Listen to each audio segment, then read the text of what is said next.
Yesterday we talked about the corporal work of mercy, of feeding the hungry, and the great necessity of cherishing the food that God has given to us, the abundance of the goods of this earth, that we might not waste food or throw food away, but rather remembering that many, and perhaps most throughout the world, go hungry at night.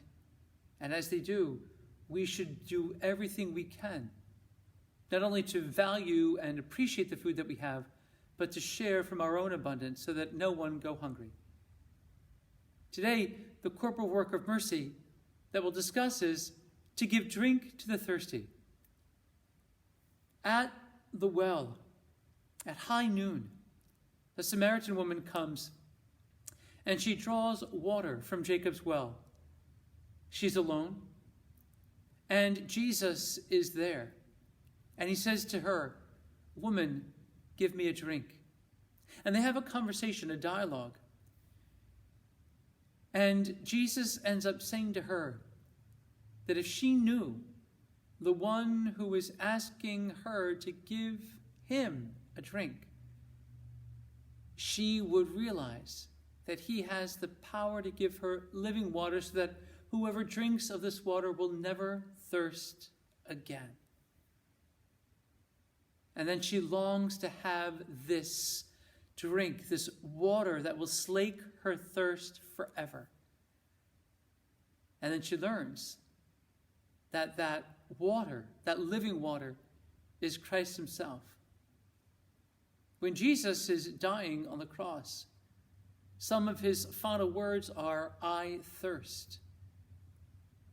Thinking that it's because his mouth is parched and dry, the guards give him sour wine, vinegar.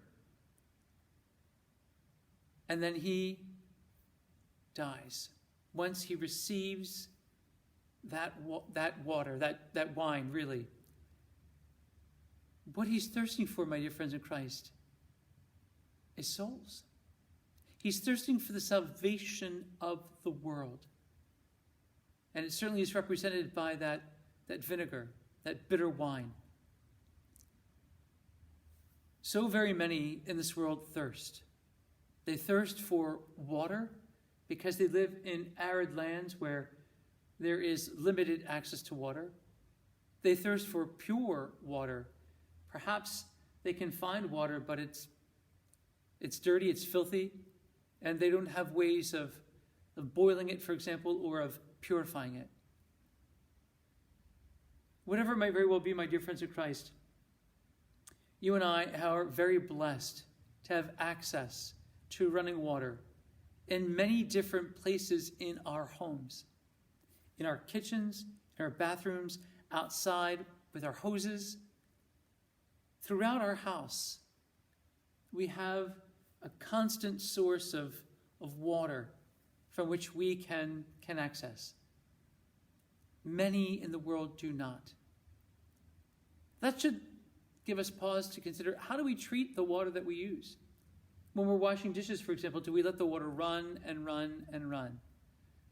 Do we, after we finish drinking maybe half of a glass of water, do we just throw out the rest down the sink? How do we treat our water? How do we regard it? How do we look at it? Do we consider that those in the world who do not have water, that we actually have an opportunity to share that water with them in some way, perhaps by sponsoring some organization with wells? In my former parish, there was a program called For the Well of It, and furnishing villages in Ghana, for example, with water from a well, so that those in the village would not have to walk miles daily, perhaps twice a day, just for drinking water, but instead could simply go out from their areas and right there in the center of their village have access to running water, or at least to well water. My dear friends in Christ, the world thirsts for water, yes, but even more the world thirsts for the living water who is Jesus Christ. Let us therefore, you and me, be very conscious about how we use water But most especially, my dear friends in Christ, be conscious about how we share the living water who is Christ, that we may share him with all, no matter where they are and no matter who they are. Because all thirst for the living water who is Christ, whether they realize it or not.